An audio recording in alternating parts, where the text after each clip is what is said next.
Andy, another classic Silverstone weekend, another massive Motul launch.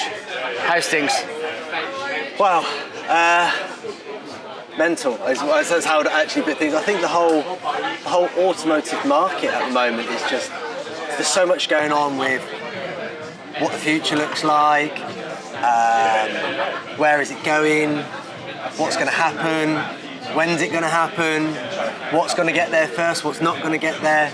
So yeah, it's been crazy in that sense, and then obviously we're in our third year of Silverstone Classic, now the festival. Yes. So there's a slight change to that. The racing's still very much classic, but the array of cars that are around us, there's a lot more of just, you know, car clubs, modern, performance, enthusiasts. So it's changing, but still a great audience base. And a really great place for us to showcase some of the things that we're doing, because we have lubricants for each one of those sectors of the market with slightly different nuances, shall we say, to the range. And as always, you've done a press day today, the Friday, as you say, the festival now. We still know it's a classic, don't we? I know, it's hard to change. It's hard to change. But today, at the heart of today is sustainability for Motul. It is, yes. So last year we launched the BioClean here, and that was really a big piece for us because it was removing solvents from inside the workshop. And the solvents are great at cleaning, but there's actually other ways that are really good at cleaning. And some of the negatives around solvents are sustaining, the effects it has on the hands, the disposal of it is quite dirty, and actually the hazard of it being in a workshop. And we looked at it and thought, how can we do this slightly differently? And we worked with some really great engine builders. Gibson is one of them. They produced the LMP2. They had a full solvent cleaning station inside the factory. When we brought BioClean towards them, it was kind of a bit of a test for us to go, will this actually work? But also, if it works for them, who are the pinnacle of engine building, endurance engines, Le Mans cars, then we've probably got something here.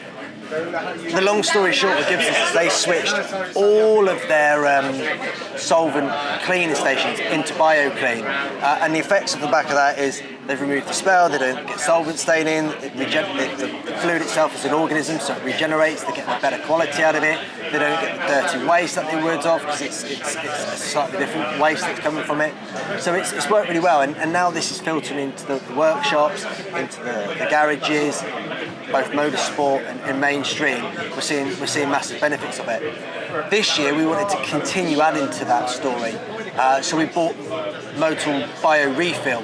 So that's basically taking your most used workshop sprays, your easy clean, your lubricant spray, maintenance spray, your surface cleaner, and your brake clean. Brake clean and easy lube are probably going to be the two biggest ones, and physically removed aerosol cans. And what we found with the aerosol cans is when you start to look at an aerosol can, obviously it's pressurised, it's another dangerous product, it's gases into the ozone, it's not environmentally friendly. You get about 40% worth of medium in the can, the rest of it's either butane, propellants, gases, getting the actual product out. So we looked at it and said, well, how can we do it differently? And that's where we looked at sustainable fluids, which then work in harmonization with BioClean, put it into a can that you can pressurise. All of a sudden you've got more medium in a can, less gas, and the pressure gets low, you can top it up because airlines are pretty usable in the workshop. The cans are, nozzles and componentry can all be changed if they're broken, and all of a sudden there's a cost benefit. It's a little bit of an upfront cost, yeah, but the life cycle of that can, the product, what you're using, is a massive value to the workshop. But I think, Andy, the whole industry now is moving towards quality rather than cost-based, because I think we're very used, and the public, of course, are used to very much the brake. For example, brake pads cost £10 or £5. We'll take the £5 one because they're cheaper.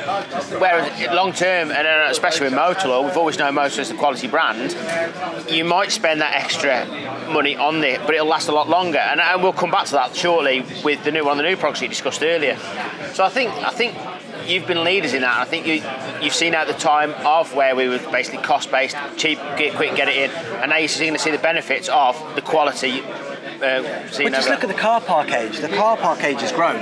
Yeah. You know, cost of living's gone up. People have gone, do I want that new car? New cars will be difficult to get. Actually, when you start to think, well, I'm going to keep this car longer, your mindset changes to how do you look after that car longer? Look, looking after yourself. You actively push more.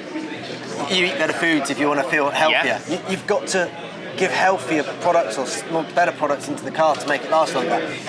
People that say oil is just oil, it's a bit like saying a doctor's just a doctor or a garage is just a garage. We all know there's different levels of garages. We all know there's different levels of food qualities. We all know there's different levels of quality in everything that we do. And it's no different to oil. And there is different qualities in oils that do have profound effects on the engine, whether it be efficiency, so it's making your car run slightly better, longevity of how it's protecting the internals of the engine, all come into play with higher quality oils. And that's essentially where you're getting that cost-benefit payoff over the duration. And I think it's fair to say you have been the biggest, as Motul, you've been the biggest shouter of that idea for years, and now it's coming to fruition. So congratulations to Motul as a business for being in that market, knowing where they need to be, and being there for the future. So that's great. Thank you. Just want to quickly bring you back to sustainability, and we all hear it. I've got this new product. I'm planting trees to offset the carbon emissions. Groundbreaking. You've got an oil that is actually carbon neutral without doing anything else, haven't you? Yeah, so we didn't want to be the PCR, so plastic packaging has been a big thing. So people moved 35%. We had a plastic tax come into the UK, so you needed to get them in 50%, 75, 100, depending on the way you want to go. The majority, there are a few products that are still getting switched over as we speak. Our marine products are 100% recyclable plastic from the ocean. Our car products, are at minimum going to be 35%. 50% recyclable plastic. What we've done differently with the oil is, rather than saying, right, this is going to be sustainable oil and off the back of this we'll go and plant a rainforest over here and a rainforest over there to offset it, we've looked at the actual product itself and go, right, there's all this used oil in the marketplace, and how can we not recycle it in the sense of recycled oil is a very, and there's a big difference between the two things I'm about to say. I know what you're going to say, yeah. With recycled and regeneration. So recycling oil, pulling it out and repurposing it, giving it a sort of a sweet clean, shall we say, it's still black, it's still dirty, then reusing it is recycled oil. What we're doing is we're taking high yield, high quality oil from workshops and power gen stations, things like that, bringing a high yield in, and physically putting that oil through the exact same process as you would do a crude oil. So it goes through the same distillation process, pulling out the contaminants, the waters, the glycos, the ferrous metals, and absolutely everything out of it, and bringing it back to an actual base stock, to the point that we can then put the API accreditation to it because it's met those standards of it. What's really groundbreaking on this is we're actually using the same carbon that's already been used once before. We're recycling that carbon, and we're not just offsetting the trees, we're actually offsetting in the whole process. So we're then taking that oil and then putting it back in and then reusing it, and that's what we call a true offset to a sustainable product. And with the way the market's going at the moment, we have the 2030 electric cars. Will it, won't it? I think it will to some degree, but will it be in the form that they think it's going to be in? Maybe, maybe not. There's 37 million cars in the car parks. The statistics, I think 32 million of those cars, 4.5 million trucks in vans, and etc. Those cars aren't going to disappear overnight. So there still needs to be a solution for those vehicles, probably for the next 20 to 30 years, at least. Technologies and fuels are changing. You've got hydrogen, you've got sustainables, and you've got e-fuels. If we can get somewhere where you've got sustainable fuel source, bio sustainability, a true one, and a true oil sustainability in the engine for some of the lubricants, then maybe there's a future that could maintain the infrastructure that we've got, as well as other things that come into it, It's all progress, isn't it? Absolutely. That's what it's all about. So you're right, sustainability is massive. We're at Silverstone, many petrol heads here, let's be honest with you. Still need to put oil in their vehicles. You have just launched today a oil that is a competition oil and a vehicle road oil that gives the performance, but the longevity as well, haven't you? Yeah. The 8100. So 8100 power was that problem child for us.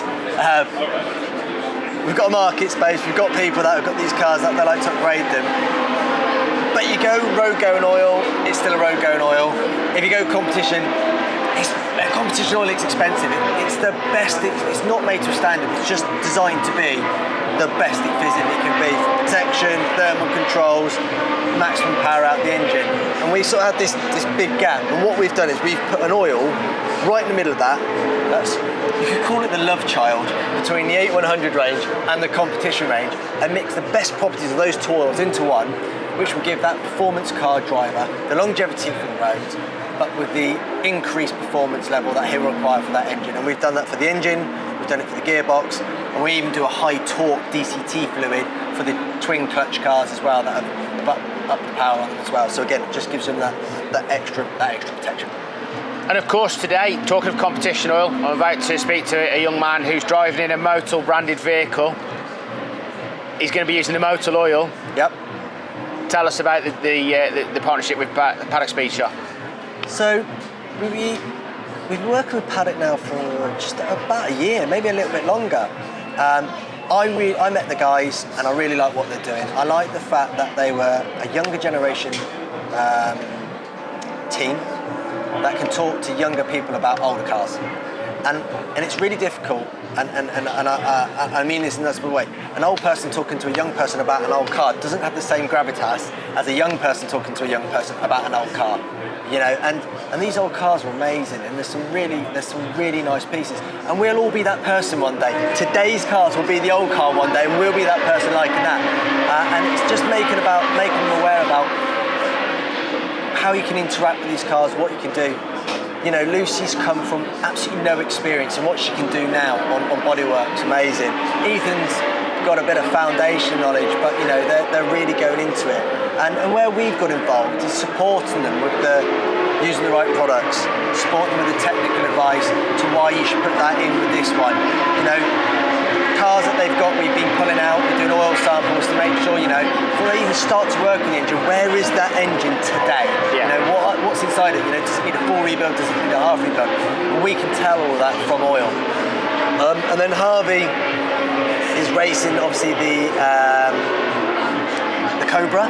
Yes, the Cobra, which is a little design. That's a bit of a story to that car. And now they're seeing the other side of it, the competition side about, you know, having competition oils, the durability, the life cycles, how things need to be replaced, controlling their thermal management, cooling system. So it's been nice to educate them, to allow them to educate other people.